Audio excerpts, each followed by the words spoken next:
नमस्कार मित्रों, आज की कहानी है आखिरी उपदेश।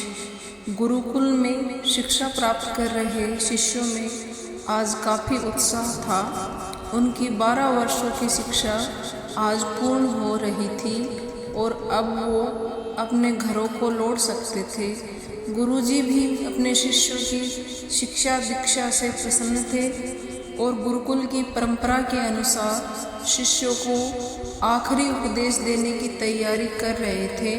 उन्होंने ऊंची आवाज़ में कहा, आप सभी एक जगह एकत्रित हो जाएं, मुझे आपको आखिरी उपदेश देना है। गुरु की आज्ञा का पालन करते हुए सभी शिष्य एक जगह एकत्रित हो गए। गुरुजी ने अपने हाथ में कुछ लकड़ी के खिलौने पकड़े हुए थे।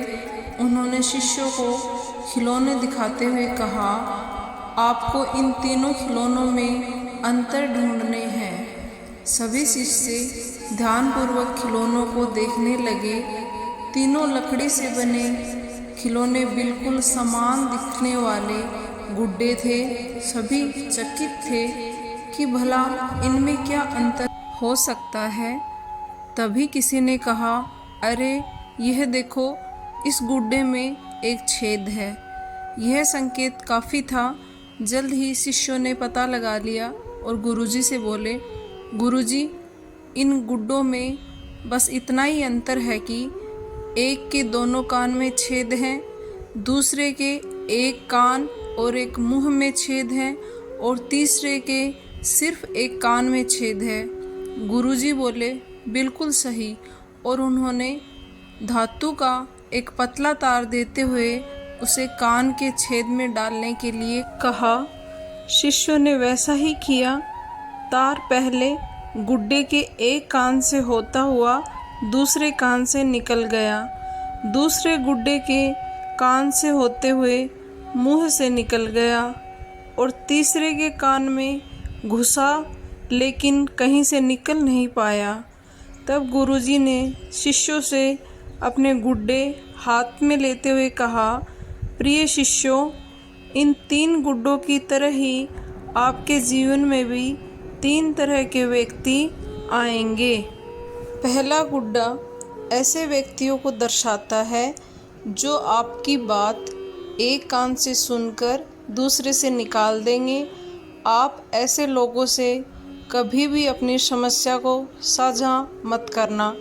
दूसरा गुड्डा ऐसे लोगों को दर्शाता है जो आपकी बात सुनते हैं और उसे दूसरों के सामने जाकर बोल देते हैं। अतः इनसे भी बचना है और कभी भी अपनी महत्वपूर्ण बात इन्हें नहीं बतानी है। और तीसरा गुड्डा ऐसे लोगों का प्रतीक है जिन पर आप भरोसा कर सकते हैं और उनसे किसी भी तरह का विचार विमर्श कर सकते हैं, सलाह ले सकते हैं। यही वो लोग हैं जो आपकी ताकत हैं और इन्हें आपको कभी भी खोना नहीं चाहिए। अगली कहानी। किसी गांव में 2 साधु रहते थे। वे दिन भर भीख मांगते और मंदिर में पूजा करते थे। एक दिन गांव में आंधी आ गई और बहुत जोरों की बारिश होने लगी। दोनों साधु गांव की सीमा से लगी एक झोपड़ी में निवास करते थे। शाम को जब दोनों वापस पहुँचे तो देखा कि आंधी तूफान के कारण उनकी आधी झोपड़ी टूट गई है।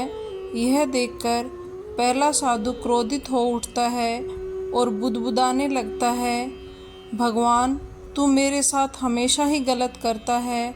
मैं तो दिन भर तेरा नाम लेता हूँ, मंदिर में तेरी पूजा करता हूँ, फिर भी तूने मेरी झोपड़ी तोड़ दी। गांव में चोर लुटेरे झूठे लोगों के तो मकानों को कुछ नहीं हुआ, बेचारे हम साधुओं की झोपड़ी ही तूने तोड़ दी। ये तेरा ही काम है। हम तेरा नाम जपते हैं पर तू हमसे प्रेम नहीं करता। आदि कई बातें साधु ने कही। तभी दूसरा साधु आता है और झोपड़ी को देखकर खुश हो जाता है, नाचने लगता है और कहता है, भगवान, आज विश्वास हो गया कि तू हमसे कितना प्रेम करता है। ये हमारी आधी झोपड़ी तूने ही बचाई होगी। वरना इतनी तेज़ आंधी तूफान में तो पूरी झोपड़ी ही उड़ जाती। ये तेरी ही कृपा है कि अभी भी हमारे पास सर ढकने को जगह है। निश्चित ही ये हमारी पूजा का फल है। कल से हम तेरी और अधिक पूजा करेंगे। मेरा आप पर विश्वास अब और भी बढ़ गया है। आपकी जय हो। मित्रों, एक ही घटना को एक ही जैसे दो लोगों ने कितने अलग अलग ढंग से देखा। हमारी सोच ही हमारा भविष्य तय करती है। हमारी दुनिया तभी बदलेगी जब हमारी सोच बदलेगी। यदि हमारी सोच पहले वाले साधु की तरह होगी तो हमें हर चीज़ में कमी ही नज़र आएगी, और अगर दूसरे साधु की तरह होगी तो हमें हर चीज़ में अच्छाई दिखेगी। अतः हमें दूसरे साधु की तरह विकट से विकट परिस्थिति में भी अपनी सोच को सकारात्मक बनाए रखना चाहिए। इस प्रकार मित्रों एक कहानी समाप्त होती है। सुनने के लिए बहुत बहुत धन्यवाद।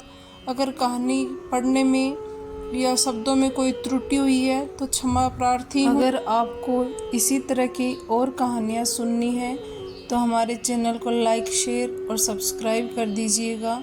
सुनने के लिए बहुत बहुत धन्यवाद।